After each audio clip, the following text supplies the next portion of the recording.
दोस्तों, गुणनखंड x square plus 7x plus 10 का गुणनखंड निकालें। गुणनखंड निकालने से पहले कुछ जरूरी बातों का ज्ञान होना चाहिए। एक्स स्क्वायर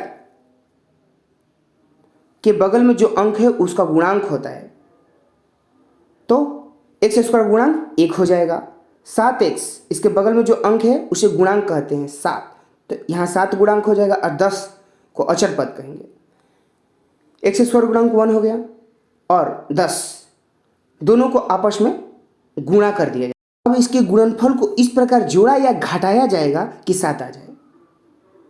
तो 1 में 10 से गुणा करेंगे तो आपका आएगा 10।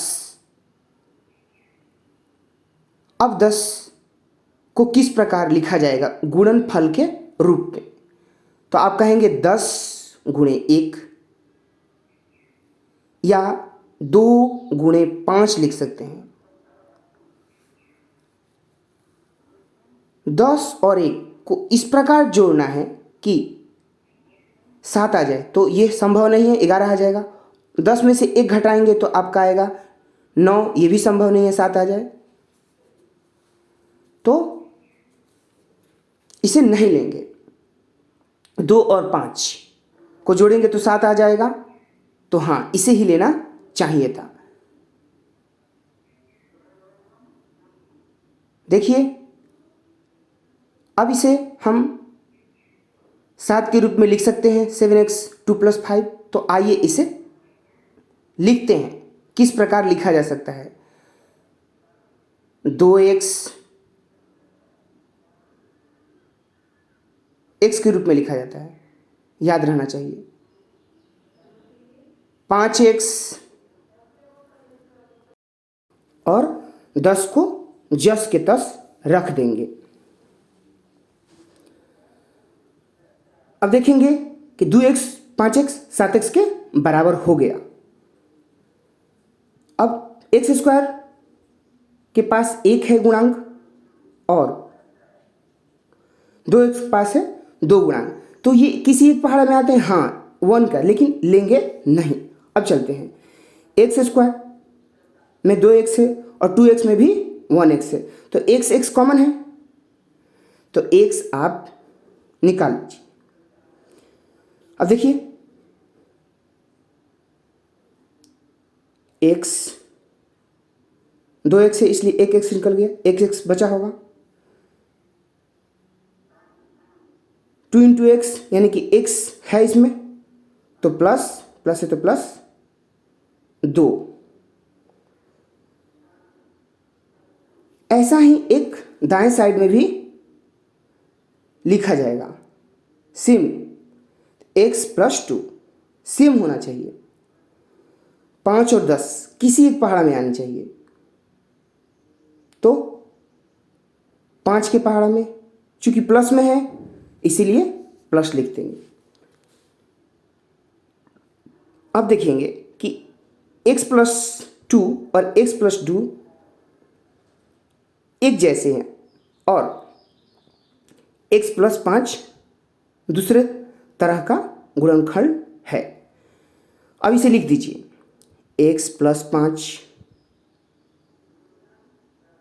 और इनमें से कोई एक x + 2।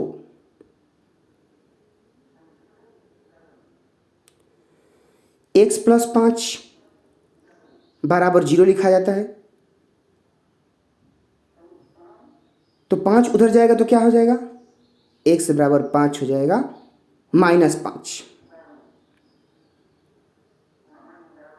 उसी प्रकार x + 2 बराबर 0, 2 उधर जाएगा तो क्या हो जाएगा, 2 हो जाएगा आपका -2। आपका रिजल्ट आ गया। एक नया प्रश्न लेते हैं, x² -2x - 8। अब इसे समझते हैं। x² का गुणांक 1, यहाँ गुणांक होगा -2 और अचर पद -8। 1 और 8 में गुणा करेंगे तो आपका आएगा 8, और किस प्रकार लिख सकते हैं 8 को, तो 2 गुणे 4 लिख सकते हैं, या 8 गुणे 1 भी लिखा जा सकता है। अब ध्यान देंगे 2 और 4 के गुणनफल को कैसे -2 लिखा जा सकता है। तो देखिए 2 और 4, तो 2 को प्लस और 4 को माइनस में लिख देंगे तो आपका -2 आ जाएगा। एक्स स्क्वायर, ध्यान से देखिए इसे, क्या लिखेंगे, प्लस 2x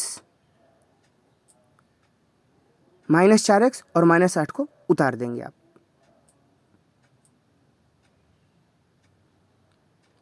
अब इनमें क्या कॉमन है, अब देखेंगे कि इसमें क्या कॉमन है। तो x कॉमन है, x ले लीजिए, एक x बचा होगा तो x प्लस और 2x में 2 निकल गया, x कॉमन हो गया इसलिए। और ऐसा ही एक दाएं तरफ भी लिख देंगे, x प्लस 2। अब देखेंगे कि -4 और -8 में क्या कॉमन है, तो माइनस दोनों में है इसलिए माइनस, और 4 के पहाड़ा में 4 और 8 दोनों आता है इसलिए 4। अब देखेंगे कि यह दोनों एक जैसे हैं और यह इनसे अलग है। एक जैसे हैं इसलिए